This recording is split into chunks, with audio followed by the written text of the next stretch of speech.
Lalu Yesus berbicara pula dalam perumpamaan kepada mereka. Hal kerajaan sorga seumpama seorang raja yang mengadakan perjamuan kawin untuk anaknya. Ia menyuruh hamba-hambanya memanggil orang-orang yang telah diundang ke perjamuan kawin itu, tetapi orang-orang itu tidak mau datang. Ia menyuruh pula hamba-hamba lain.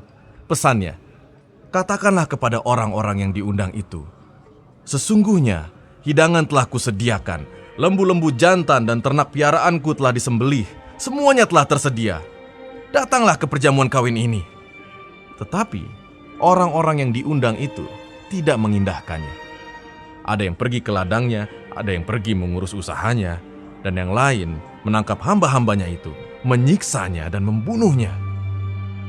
Maka murkalah raja itu, lalu menyuruh pasukannya ke sana untuk membinasakan pembunuh-pembunuh itu dan membakar kota mereka.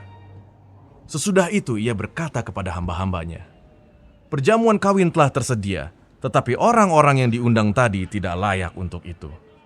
Sebab itu, pergilah ke persimpangan-persimpangan jalan dan undanglah setiap orang yang kamu jumpai di sana ke perjamuan kawin itu. Maka pergilah hamba-hamba itu, dan mereka mengumpulkan semua orang yang dijumpainya di jalan-jalan, orang-orang jahat dan orang-orang baik, sehingga penuhlah ruangan perjamuan kawin itu dengan tamu.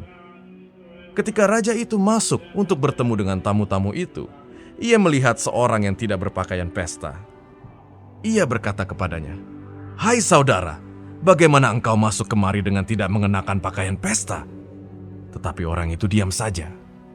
Lalu kata raja itu kepada hamba-hambanya, "Ikatlah kaki dan tangannya, dan campakkanlah orang itu ke dalam kegelapan yang paling gelap. Di sanalah akan terdapat ratap dan kertak gigi. Sebab banyak yang dipanggil, tetapi sedikit yang dipilih." Kemudian pergilah orang-orang Farisi. Mereka berunding bagaimana mereka dapat menjerat Yesus dengan suatu pertanyaan. Mereka menyuruh murid-murid mereka bersama-sama orang-orang Herodian bertanya kepadanya, Guru, kami tahu engkau adalah seorang yang jujur dan dengan jujur mengajar jalan Allah. Dan engkau tidak takut kepada siapapun juga, sebab engkau tidak mencari muka. Katakanlah kepada kami pendapatmu. Apakah diperbolehkan membayar pajak kepada kaisar atau tidak? Tetapi Yesus mengetahui kejahatan hati mereka itu, lalu berkata, "Mengapa kamu mencobai aku, hai orang-orang munafik? Tunjukkanlah kepadaku mata uang untuk pajak itu." Mereka membawa suatu dinar kepadanya. Maka ia bertanya kepada mereka, "Gambar dan tulisan siapakah ini?" Jawab mereka. Gambar dan tulisan kaisar. Lalu kata Yesus kepada mereka, "Berikanlah kepada kaisar apa yang wajib kamu berikan kepada kaisar, dan kepada Allah apa yang wajib kamu berikan kepada Allah."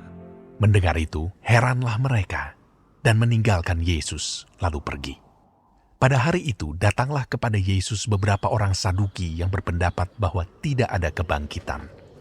Mereka bertanya kepadanya, Guru, Musa mengatakan bahwa jika seorang mati dengan tiada meninggalkan anak, saudaranya harus kawin dengan istrinya itu dan membangkitkan keturunan bagi saudaranya itu. Tetapi di antara kami ada 7 orang bersaudara. Yang pertama kawin, tetapi kemudian mati. Dan karena ia tidak mempunyai keturunan, ia meninggalkan istrinya itu bagi saudaranya. Demikian juga yang kedua, dan yang ketiga, sampai dengan yang ketujuh. Dan akhirnya, sesudah mereka semua, perempuan itu pun mati.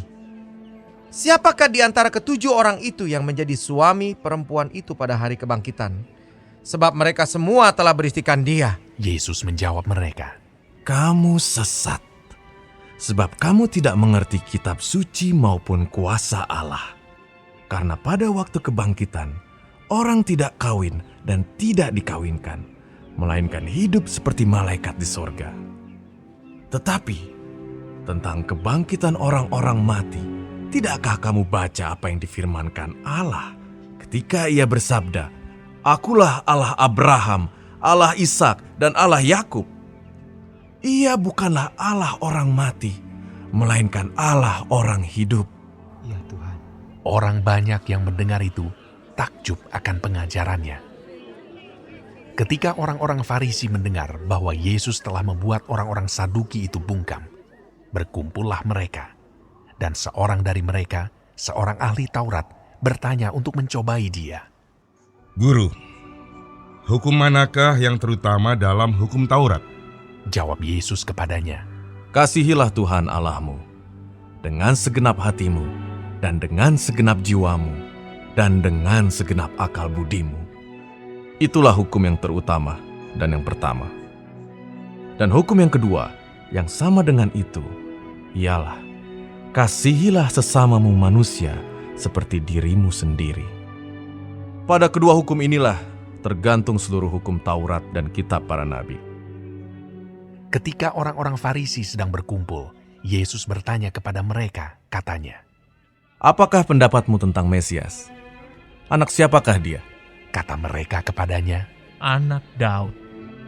katanya kepada mereka, Jika demikian, bagaimanakah Daud oleh pimpinan roh dapat menyebut dia tuannya? Ketika ia berkata, Tuhan telah berfirman kepada tuanku, duduklah di sebelah kananku sampai musuh-musuhmu kutaruh di bawah kakimu. Jadi, jika Daud menyebut dia tuannya, bagaimana mungkin ia anaknya pula? tidak ada seorang pun yang dapat menjawabnya. Dan sejak hari itu, tidak ada seorang pun juga yang berani menanyakan sesuatu kepadanya.